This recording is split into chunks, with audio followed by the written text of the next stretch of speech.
Wake up, buy here, pay here people. It's a beautiful day.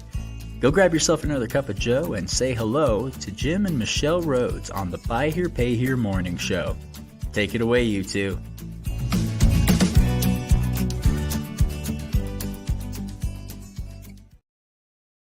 Hey everybody. Good morning. Happy Friday. Yeah. Welcome to the studio in Ogden, Utah. I'm a little preoccupied. She's trying to figure out the whole new streaming thing. Facebook made some changes. Would you like me to explain it while you work on that?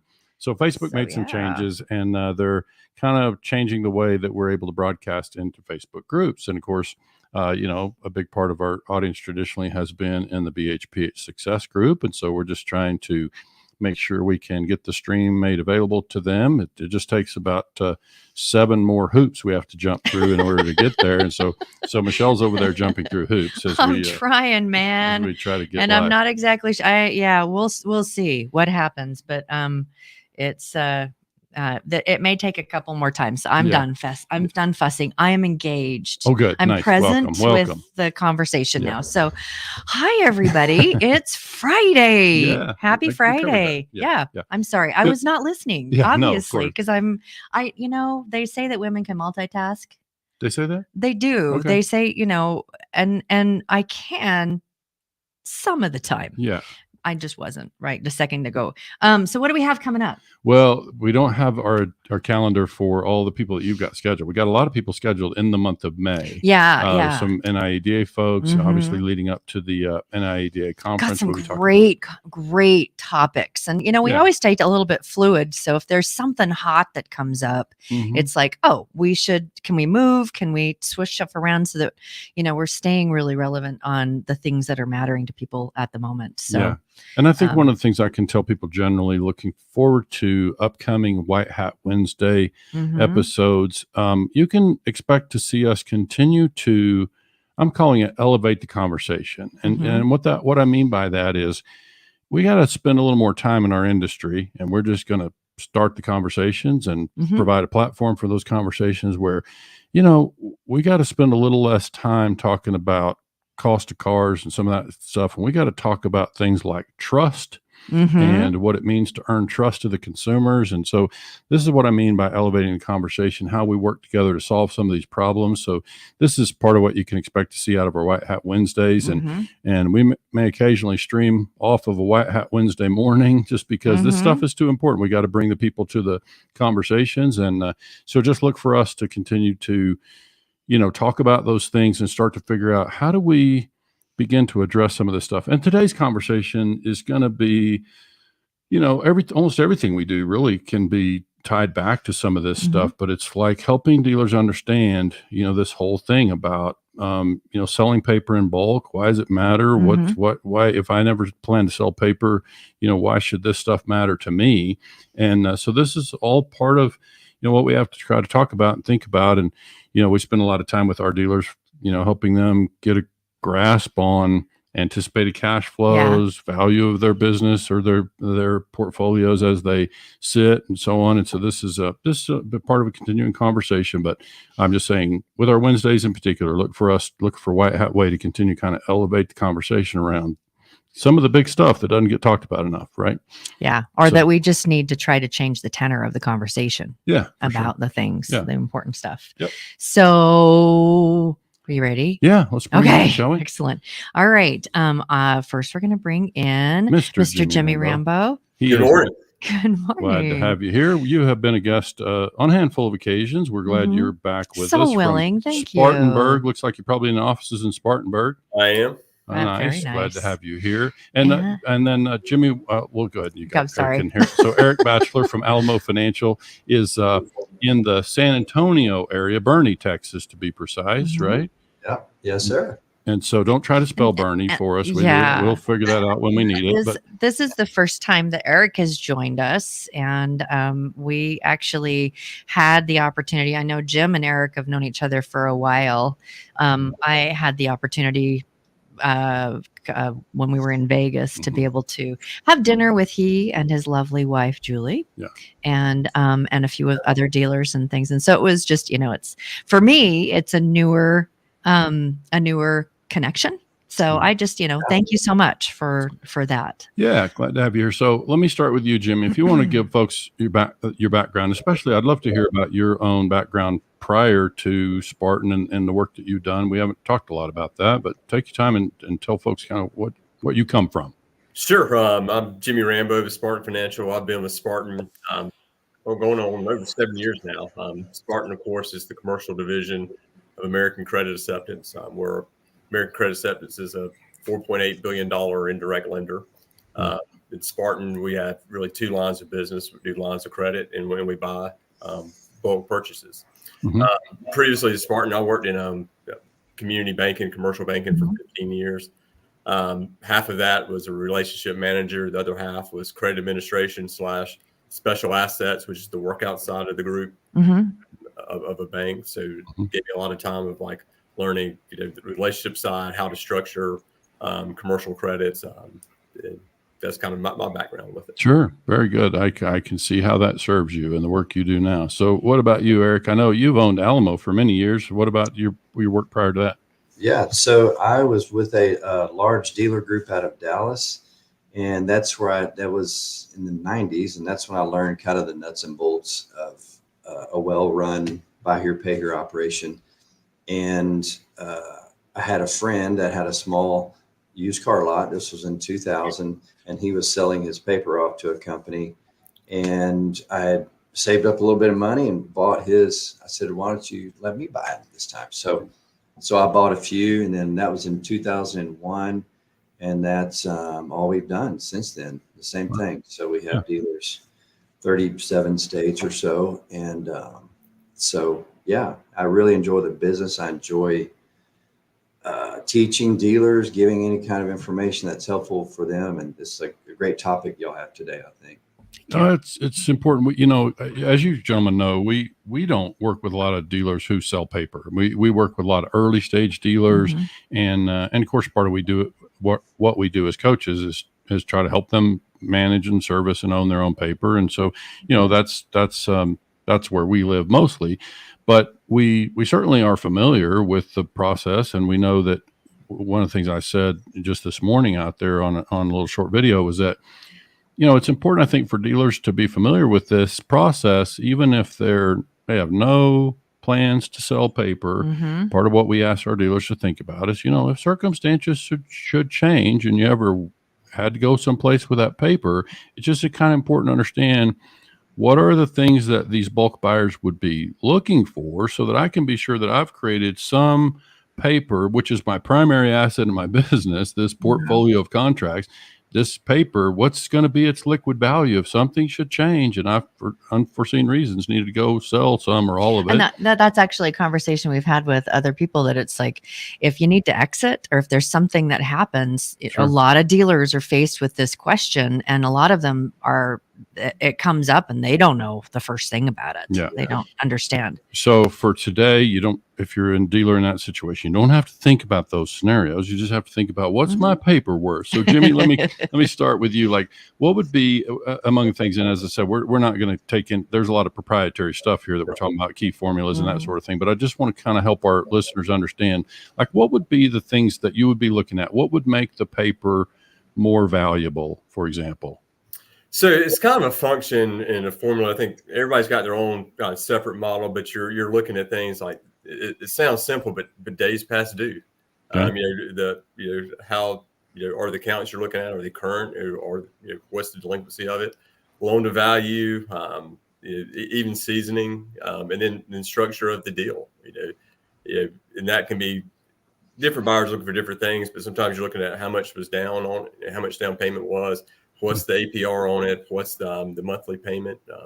All of that just kind of gets jumbled up together, and different people put different weights on different parts of it. But those are kind of some of the big things you're kind of looking at when you first look at a portfolio. Did I understand you to say some dealers have customers that are past due? Yeah. Do you? Yeah. Okay. That's I want to make sure I understood what you said. Wow. Yeah. So no, that's obviously part of our business. So Eric, your answer to the same? Pretty much, yes. In general, we typically, the shorter term, it seems like, makes your portfolio a little more valuable if you keep terms as short as possible. seasoning, like Jimmy said, not only down payment, but, we don't put a lot of weight on the down payment, but how many payments have they made? That's always helpful. The LTV, and I think we'll maybe get into that later. Mm-hmm. Basically, make sure you're not way overpricing your vehicles. Okay. Using a GPS unit, we like to have those on there. So, Okay. That's good. Okay. So, yeah, I do want to talk about LTV because Michelle and I need an education on that over here ourselves. So so it's obviously one of the big factors with what you guys do. And I just think when I hear some of those factors, obviously the deal structure, also, this is kind of, and I'll stay with you, Eric, for just a minute. Like, you were buying paper through this weird spike that we experienced with COVID. So I'm wondering, just in general, like, how did that affect, if at all, did it affect your practices around buying? And we'll get to LTV, which LTVs went to a weird place, right, for a time. And so how did that affect your strategy? I thought we were done. I thought customers aren't working. So, okay, I better start figuring out who I'm going to, what's my exit strategy? Right. Run, close the door and run. Yeah. Become a professional skier, right? Yeah, so I know you're an avid skier. Yeah. So, in general, that's what I was thinking. Yeah. And then, so we buckled down and just got ready for some crazy stuff. And then most people know, here come stimulus, and customers started getting current and some paying ahead, and it was a whole different ball game. Mm-hmm. So, thank goodness for that piece. And it was interesting. The other day we were talking about, over the 20-something years we've been in business, the things we've been through. It's weird. That's almost before internet, really. Yeah. And then we went to Katrina. We had this long list of all these things. We had a large number of accounts when Katrina hit, all that. Mm-hmm. We thought, man alive. But anyway, so COVID ended up just kind of being a blessing. It helped customers out quite a bit, and repos went way down, or charge-offs went way down. So that's how it worked for us. I assume it's like that, was like that for Jimmy as well. It was. I mean, 2020 and 2021 were great collection years. It made you all of a sudden, gave you the false hope that this was an easy business. And the reality sunk in the last 18 months. And I'll add, for some newer dealers, I have seen recently some dealers that have been in business 2 to 3 years. Just what Jimmy stated, they're coming off. They're like, man, this is easy money over here. Mm-hmm. Look at our portfolio. And I have to say, well, you need to start buckling down and getting ready, for the realistic.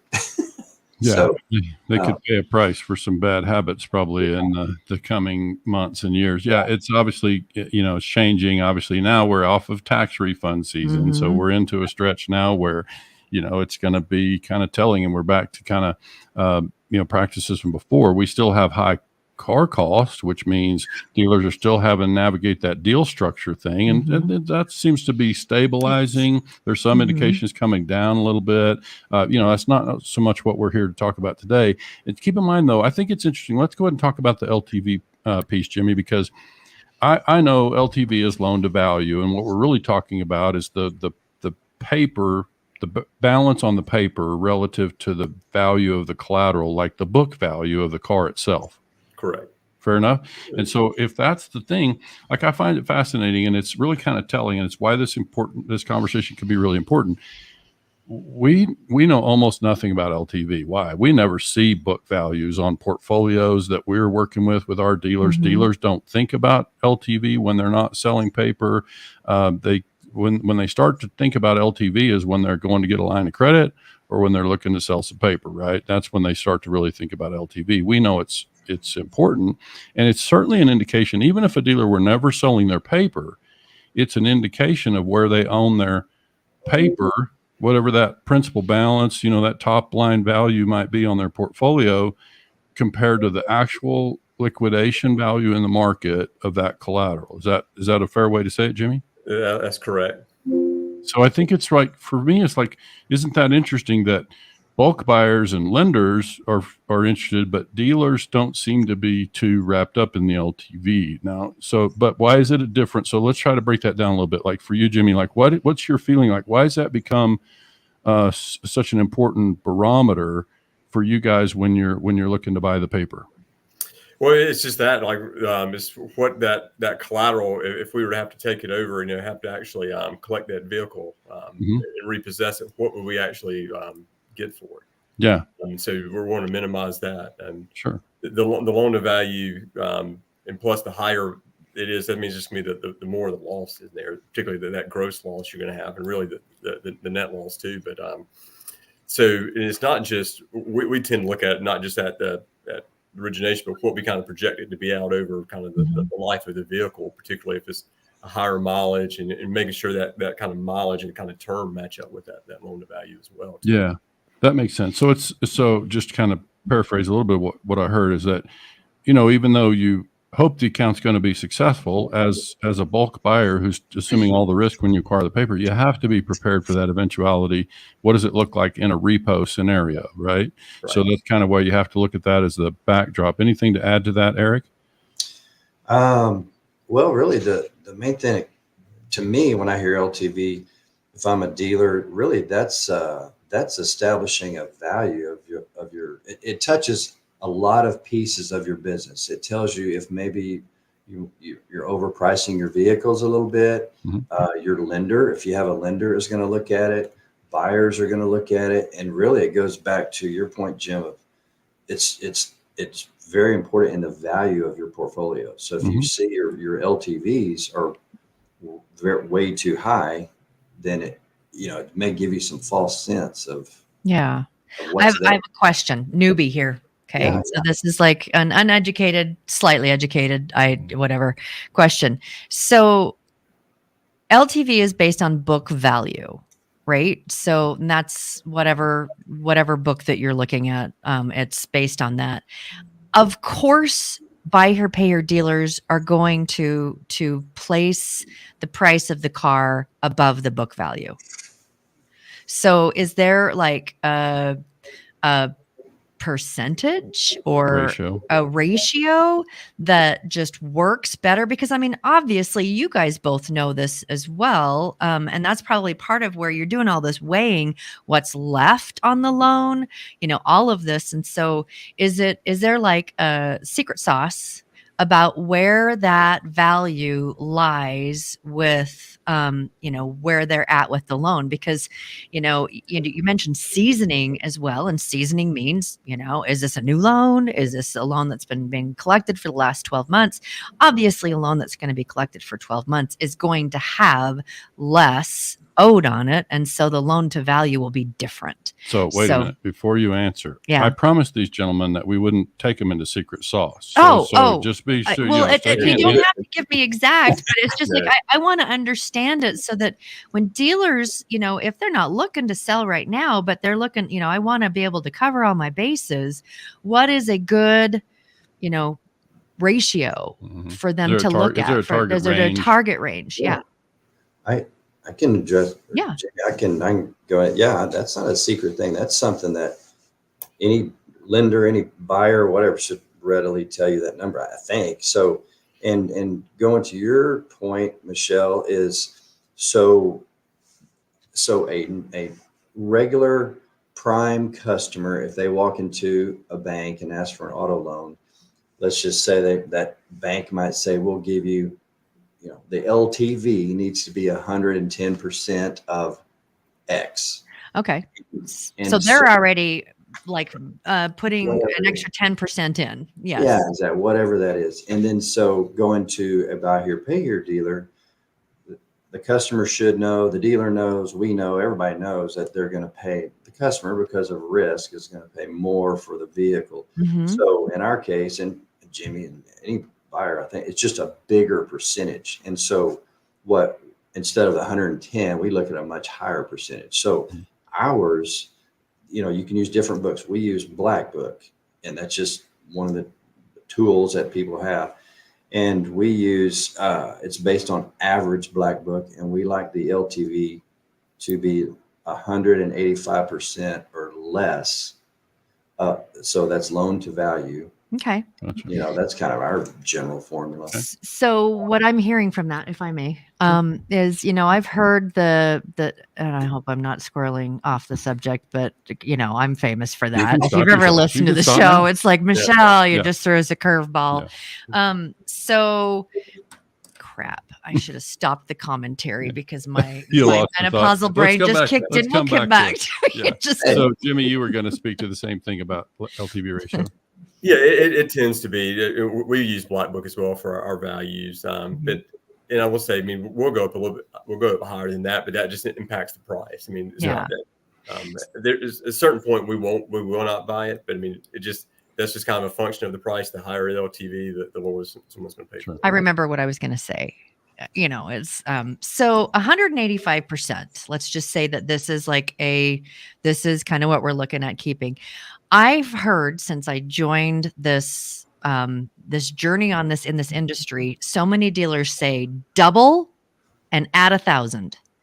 So that's going to be well over 185%. Depending on what kind of down payment you get. Depending on what kind of down payment you have. So this is something, it's like that model is not going to work if you ever need to get into this kind of situation quickly. You're going to lose what you thought you were going to gain. You're going to lose a lot more of it. So and then that, when you guys look at that and it's above that LTV that is your threshold, that's where the percentage that you're going to advance starts. That's one of the places your percentage you're going to advance starts to drop.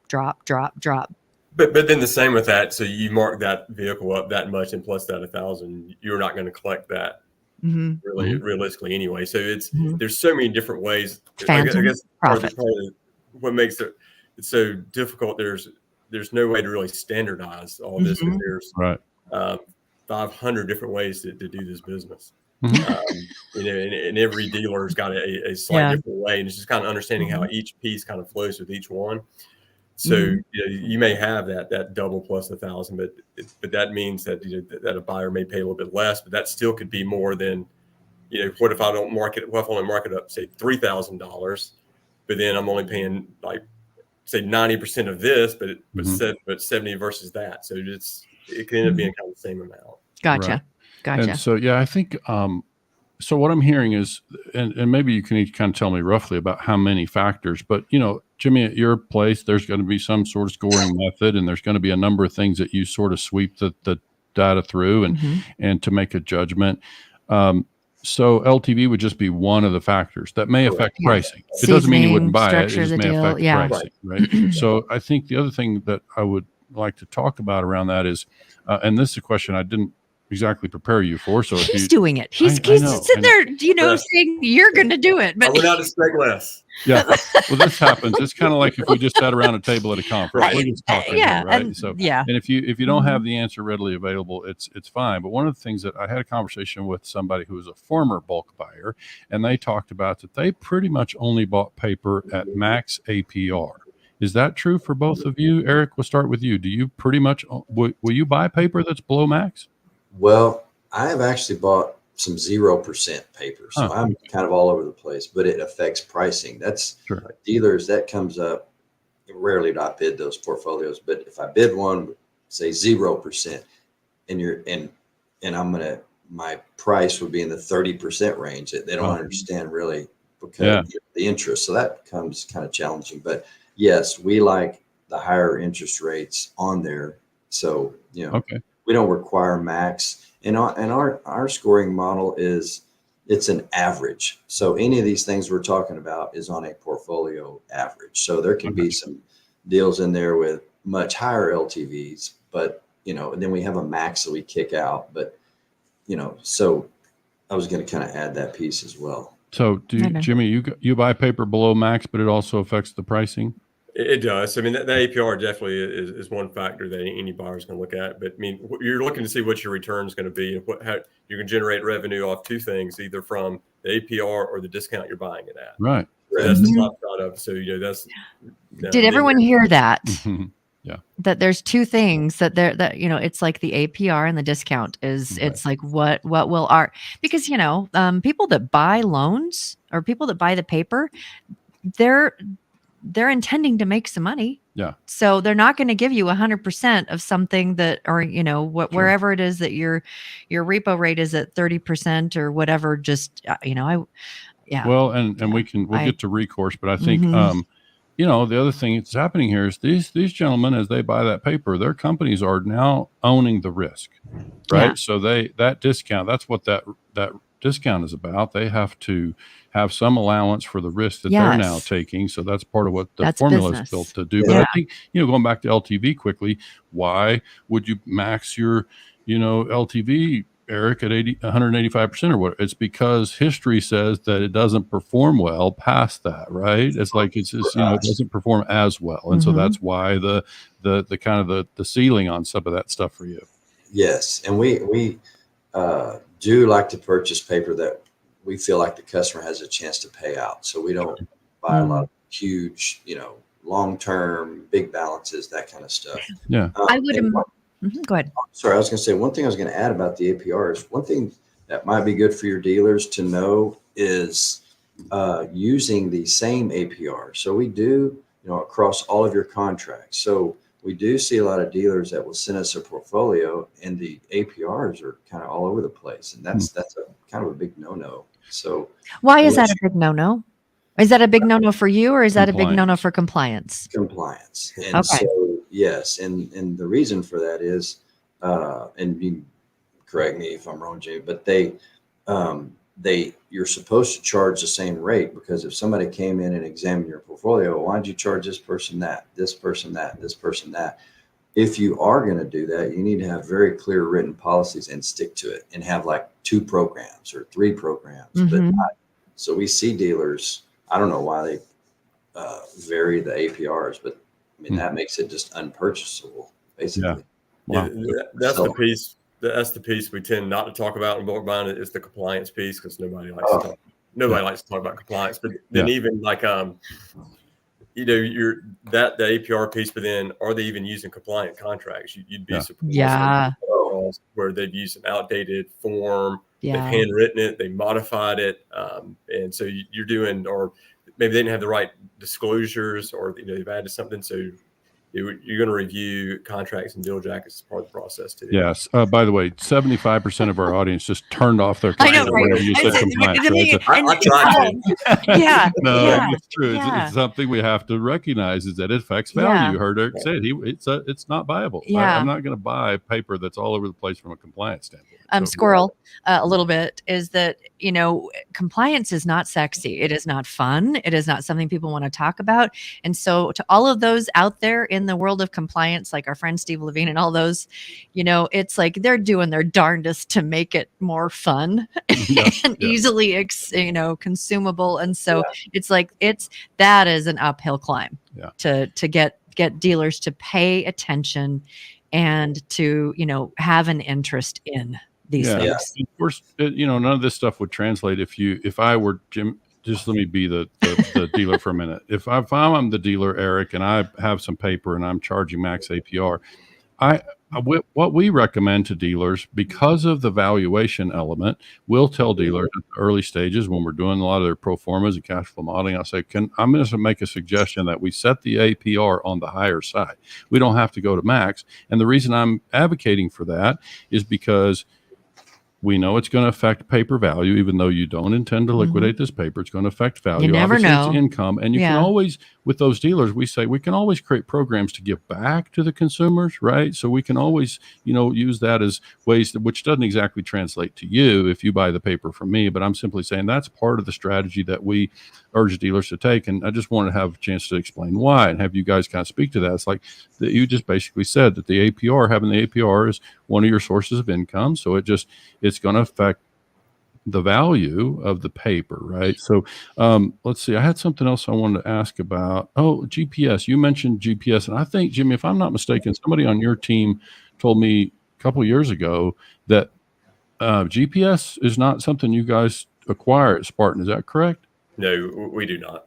Okay, so let's think about that for just a minute. And I don't need you to explain any further, but what it tells me, if I'm a dealer, is that that my memory of the conversation before is it's mostly around compliance. Is that right? Like it is. That's for us. I mean, a lot of buyers will, but we will not. And that's just because on the American Credit side, we do not do GPS. So if we take that into our portfolio, we're not going to have a GPS on it.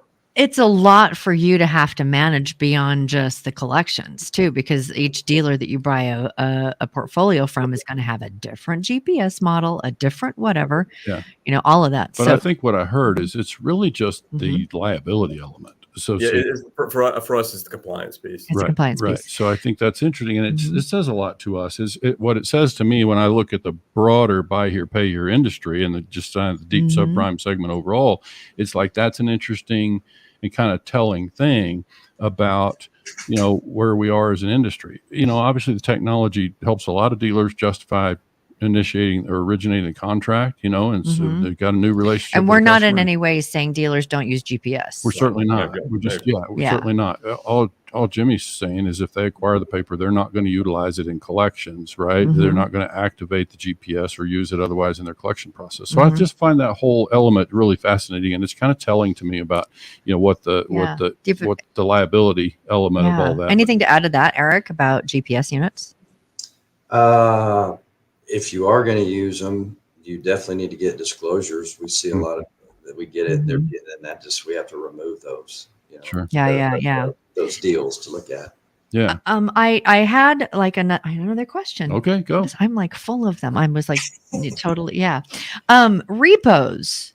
It's one thing when a dealer has like, I will only sell to people that are within 50 miles or whatever of the dealership, because it will be easier for me to collect the collateral if the customer defaults on the loan.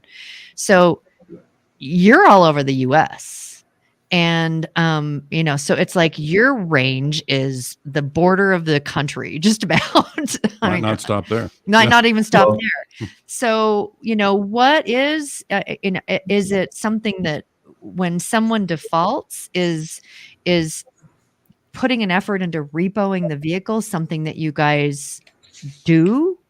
I mean, how much effort is put into that is just the question because it just seems to me that's a lot. Or do you just have your own like internal secret sauce? Just like we can find the stuff. Jimmy came from special assets before he was at Spartan. Yeah. But that's just the normal servicing of a portfolio. I mean, there's no like mileage or like radius or area restriction for us. I mean, we're going to just go abide by the collection laws of whatever jurisdiction that vehicle is in. Sure. So a separate thought for me. Did you have anything to add to that at all, Eric, before I jump on to something else? Really what comes to my mind is the 50-mile radius in general thinking of a dealer to me is, I think that's a little bit old school just because back in the day they would have dude with the truck repoing their stuff around the area. In these days you need to be using somebody licensed, bonded. You need to vet your repo people just like you really need to vet them.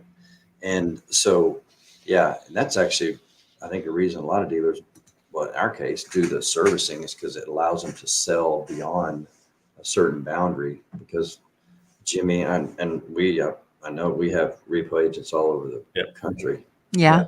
Okay. All over. That's a big part of this business is cultivating your Rolodex, is using the old term of repo.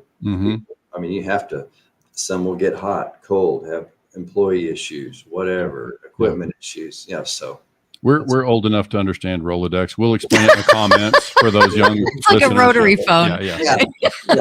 I'm watching, my wife and I've been watching some series. I won't get off, but anyway. Yeah. You're fine. You're squirrel.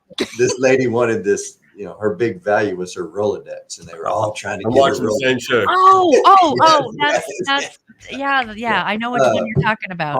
Palm Royale. Palm Royale. Yep. Oh that's gosh. fun. Okay. Yeah. No, that's awesome. That's our audience. Some of them are younger, and so we'll explain that to them later. Well, it's Netflix. It's fun. If you're all interested, it's a Netflix. So I think what I'm hearing is we could spend a lot of time here. I think what it you've kind of already addressed some of the biggest pieces that I wanted to cover. If I asked you each, what makes paper ineligible, you've touched on some of the things. It's going to be kind of inconsistency, right? It's going to be non-compliant. Like if there's some stuff in there that doesn't seem compliant. The other things are things that aren't necessarily going to make you pass on the paper. We didn't cover, but I'm sure you're either going to exclude paper that is delinquent, right? If it's past due at the time you're acquiring some paper in bulk. Go ahead, Jimmy.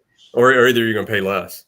Yeah. I mean, like you may choose to buy something over 20 days, over 30 days, over 45. But I mean, that's just going to impact the price. Okay, good. And then, so I'm trying to help dealers think about what would keep their paper from being liquid, right? It's going to limit the market, in terms of potential buyers on the paper. So that's certainly going to be among the things. And, you heard a couple things there that are making the paper more valuable. So, LTV will be amongst the things to consider. Why? Because it's a predictor of success on the likelihood of the customer make it at the end of the contract. Eric touched on it. Want to see the customer make it at the end of the contract. We like to see that too. That's customer success that we think is good for you. It's good for the dealer who bought the paper from. It's good for the consumer. It's like, that's what we like to see. And so that's part of what we spend our time talking about. Just a quick thing on kind of early attrition. Like, Eric, what do you guys see? Is there some allowance for, when that paper transitions? Obviously, if you buy a portfolio in bulk and you bring over 50 contracts, is there something you can share with us about what the anticipated fallout will be from that just in the first 60 days or so? In the first 60 days, I'll just put it in these simple forms. If it's just to say 50 accounts, in the first 60 days, we expect 3 to 4 of those accounts to kind of fall off, and we put that into our pricing. So, right. Yep. So hopefully that answers the question. Yeah, I would think there would be some allowance for that. Yeah, go ahead. One thing I was going to add too that we really hadn't talked about that's important to us is the payment amounts. We see a lot of portfolios where the payments are just crazy high, and especially right now, that's tough on the customer. So, I was just going to add that back in there. Yeah. I think that Jimmy kind of touched a little bit on that by just saying the deal structure, which is part of that, but without actually calling out payment amount makes a difference. Payment amount makes a difference. With some DMSs, I wonder, do you get the income? Like we're used to leaning pretty heavily and advising dealers to lean pretty heavily on payment to income ratio, or PTI, payment to net income. And so you can see the payment, but do you always see the customer's income when you acquire the paper? We don't. I mean, we see what's on the original credit app, but right. I may have changed 6 times. Interesting. Same for you, Jimmy? Yeah, it depends. 9 out of 10, we don't see it. If it's a really large one, we may look at. We may ask for that information if they have it, but in most deals, we're not going to use It's that. so interesting. I had a meeting with the dealer earlier this week where they don't have the income. They have it in their CRM where they work the deal, and then when they contract the deal and push it over to the DMS, they don't necessarily take the time to enter the income information. So now it's like, a big undertaking to go figure out. That's an important piece of information. Yeah. If any of us want to analyze PTI, we would first have to have the income to be able to get to a PTI ratio, right? Yeah. And so, but then to be able to go analyze that going forward. But we do recognize that, when a loan is originated to where you buy it, if it's like 6 months, 12 months, that could change too. So we know that most of our customers are not. Many of our customers are not exactly stable in their income. Yeah. So, and I'll just a very general broad statement is and it's tough these days with the price of cars and all that, but if we see a portfolio that averages more than about $450 monthly type payment, it's just, we have customers for us. If it gets above that, they struggle. Yeah. No matter where they are, what income. Yeah. That's been consistent for how many years about that price range? Yeah, well, it used to be in the upper 300s for us, so we reluctantly keep moving it up. But now we say if it's 450, okay, they're really not interested in that. Yeah. For us, they don't collect out as well. So. Yeah. So let's see. I think I'm trying to make this the last question. I'm just trying to, because I think what we could Good do, conversation. yeah, So for thanks, sure. guys. Great. We appreciate you guys coming and adding your contributions. And before I even do that, let me make sure and take a moment to make sure folks know how to contact these gentlemen. Let me start with Jimmy up here. Let's make sure I got this right on the screen here, Jimmy. I've got james.rambo@acacceptance.com. Does that sound right? That's it. That's correct. Okay, so that's how you would reach Jimmy. And in addition to bulk buying at Spartan, be aware that one of the things that Spartan does is lines of credit for dealers. So when a dealer gets to a stage of business where they want to go, add a line of credit, Spartan and Jimmy would be certainly among the people that we would recommend that you talk to in order to explore that line of credit. And then with Eric, I'll get your email up there, Eric. So Eric, I have Eric at alamofinancialcorp.com. That sound right? Yes, sir.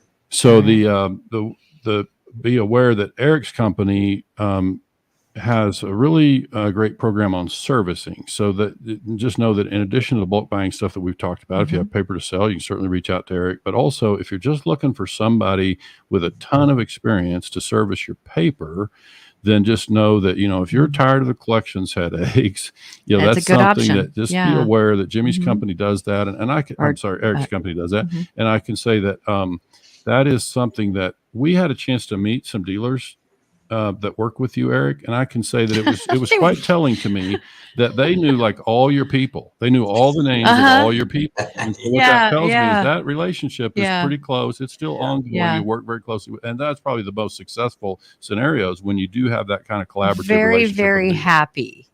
They were very, very happy. It's like, man, I don't have to deal with that anymore. And we know all the people. So, and we know a lot of people out there that's another conversation that is happening is outside servicing. And so, for sure. So what did we leave out of the bulk conversation? Anything? Jimmy, let me come back to you. Anything that dealers should know if they're getting ready to, or they want to think about making their paper most valuable, or they're moving towards selling some paper in bulk? I think we covered most of the topics on at least a basic level. So I think we hit all the high points. Good. Perfect. Yeah. And then Eric, anything we left out? Anything come to mind for you? I thought of something a while ago. Oh, just be aware. Dealers should be aware of deferring payments or taking partial payments. So we see that a lot. Dealers will say my current, my delinquency, Jimmy touched on earlier, is really low. My customers pay on time. Well, during our due diligence, it comes out that, why is 90% of your portfolio past due? Yeah, they've made a payment, but they're past due. And so that's kind of a red flag. Yeah. So just be careful of that. Yeah. So the next follow-up question would be, does your collection supervisor has the authority to defer payment? Right. So right. I mean, what you'll do, you'll re-amortize the loan. Does that match up with where it should be? And then what's the difference?